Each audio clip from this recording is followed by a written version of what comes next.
What's up guys and welcome back to On the Brick and to Jedi June. This week I have for you Rey Star Wars. I took that from Damien who took it from Twitter. I'm saying that so you don't have to.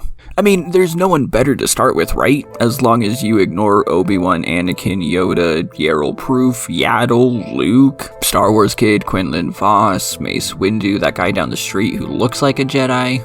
Okay, so Rey obviously isn't the first choice when it comes to Jedi, but the reason that I chose to start with her is 1, there wasn't really a better time to show her off, and 2, this is clearly one of the more unique custom minifigures that I have. Because as you can see, unlike most of the minifigures that I show off, this is not printed. This is instead sculpted by hand and then painted, making it more akin to something from Hoodie Studios like the Stitch that I showed off last month. So you might be asking if Hoodie Studios made this one too, and no, his abilities are much better than this. But more importantly, I don't really feel comfortable saying who did make this. Shortly after buying it, someone reached out to me asking how my experience with the seller went. I told them that it was alright, there was no problems at all, and they said that's good because they've had nothing but the opposite happen to them. Except that it's a little worse for them. See, this person who reached out to me actually designed some of the sets that the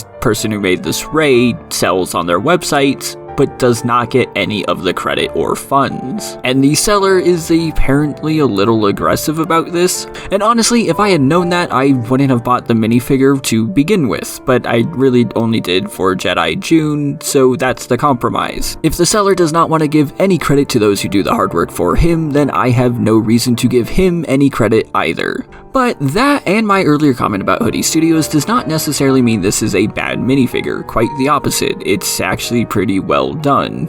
Sure, this is a pretty simple outfit for Rey, but it's still done really well. They did a really good job actually making the layers here look 3D and not just slapped on. You can tell what's the belt, you can tell what's the tunic, there are even layers to the tunic itself. Clearly, they actually did take time to try and make this right, and honestly, I really love it. The little bands around her wrist, for instance, are some of my favorite details considering how it looks. I mean, they took time to make it look like it's cloth wrapped around her and not just some clay or something. You can also see the small fabric lines added onto the tunic itself, which really does help the details pop out here. But this angle also shows one of my other favorite details, and it's that the torso is actually the same color as the arm and the heads, something which LEGO really struggles to get right and custom makers do as well. It's insane how that small detail makes this character feel so much more, well, alive, for lack of a better term. Now, the legs themselves were also printed with that same torso color and the boots as well, and this is really some amazing paintwork. Again, it's pretty simple, but you can't really tell that it's painted. There's no brushstrokes or anything like that. And I also like how the tunic noticeably goes underneath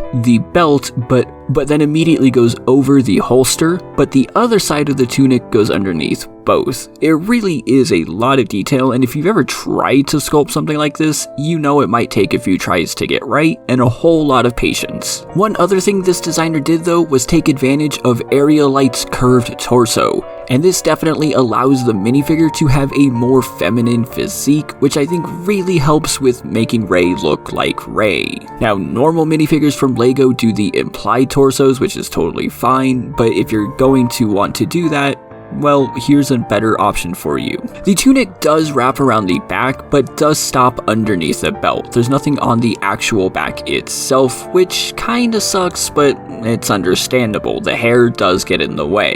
And then sitting on her right leg is the aforementioned holster, which does actually have a hole in it, and I don't have a LEGO gun, but it might be able to fit in there. Actually, I do have a LEGO gun, I just realized that in editing. Overall though, I think this is actually a pretty great representation of a character that I know not many people like. So next week we're gonna definitely do a character that hopefully a lot of you do. His name is extremely generic, and he's probably the most famous LEGO Jedi out there. And also, if you want a chance to win a custom Mace Windu, make sure you check out my monthly minifig giveaway to see how you can do that. I'll give you a hint, you can start by subscribing down below, which really helps out the channel, and liking this video. And if you want to support me further, make sure you head over over to Patreon, where you can join all these wonderful people on screen and get shoutouts like Jonathan and extra entries into those giveaways. Let me know what you think of the new intro. I want to thank you all so much for watching, and I'll see you next time.